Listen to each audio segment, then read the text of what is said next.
if anyone's out there at the moment grinding and maybe things are not materializing in the way that you want, and you're kind of going on social media and perhaps things are just kind of reminding you all your own vulnerabilities, not being where you want to be, watch this video because I feel like I can provide perspective. I want to take you back about 15 years ago. I was 14, 15 years old and I was 15 stone. I was a big kid.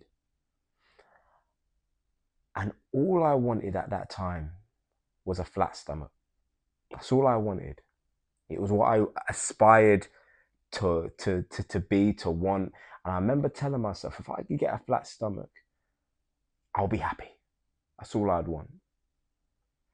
And so I went from basically doing no activity at all to now doing boxing twice a week, football twice a week, plus training at the weekends or playing matches at the weekend. So ultimately, I was training 5 times a week. Now, if anyone's been 15 stone and gone from doing very little activity to a lot of activity, that's an awful lot of burden you put on your body. And I was in agony.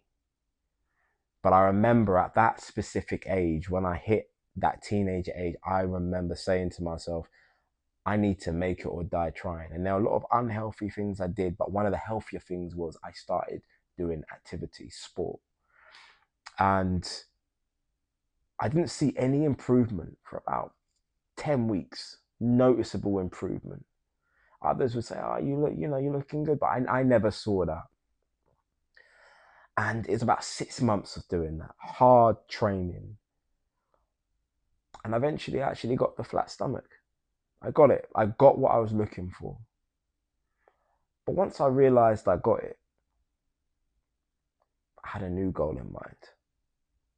It had lost its significance at that point. The new goal now is I wanted to build muscle. I wanted big arms. I wanted a nice broad back. I had seen, adults or older kids at that time, and they were quite big. I think I want to get that now.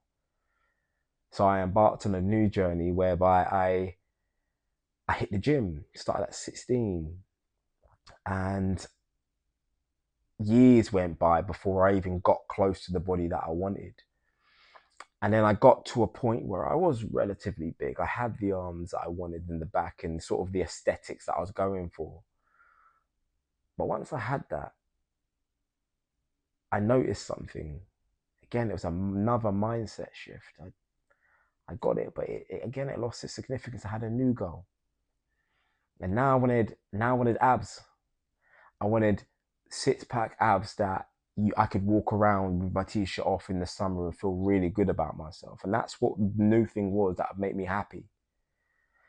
So I embarked on another journey. I picked up mixed martial arts. I was doing all these different things, fitness routines that I found on YouTube and whatnot. And I followed them through. And this was during COVID. But I was a key worker, so I was working, coming home, training, working, coming home, training, and nothing else was open. I couldn't socialize with any of my friends. So actually it made the routine easy. I just trained with my brother. And we did that for a good year. And I was in the best shape possible. Six-pack, abs, all of it. And I felt really good about myself. But I noticed when I did have that, it happened again. My mindset shifted. It now wasn't really that wasn't my goal. I was at an age where I wanted to move out. And obviously I had a girlfriend and I wanted to move out her. And now things changed. And the reason I'm telling you this is because there's a common theme that I see, goal hopping or moving the goalposts, as they call it. It's a very common thing. And I used to notice it with myself, and it still happens. But in my sort of clinical experience, I notice it a lot with my clients as well.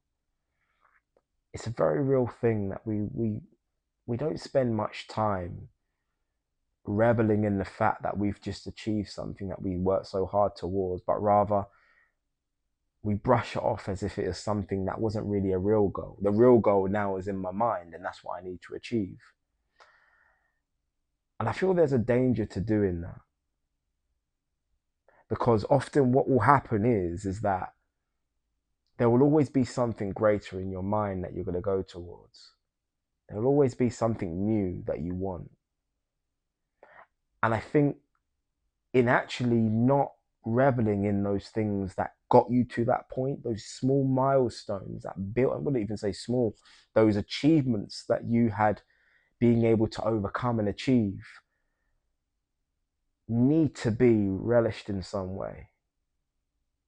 It's very easy to disregard that and just go to the next thing. And I think in us doing that, we never really understand, or we lose sight of where we were in the first place. It's all about, staying grounded, as they say, remembering where you came from and now where you're at.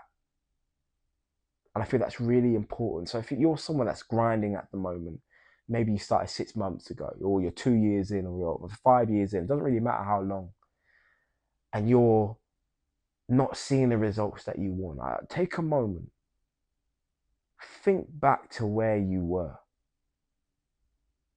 Really think back to all the blood, sweat, and tears that you put in, the hard work and the graft that you put in. Remember where you came from. You haven't got to stay in it for long, but remind yourself of that fact, that work ethic that you had built up, and use that to propel yourself to achieve whatever your future endeavors are. And I feel that's really important. And that's even a message to myself, to remind myself when I do catch myself thinking of things that maybe I should be doing or I should have done, reminding myself where I'm at, because it's very important. And without it, ultimately, you're never really going to achieve that feeling of contentness if you continue to chase the new thing and not remind yourself of actually what's got you thus far. If this is something that you're struggling with, like, let me know down in the comments. I'd be really interested to hear your version of offense, to hear what you think about it.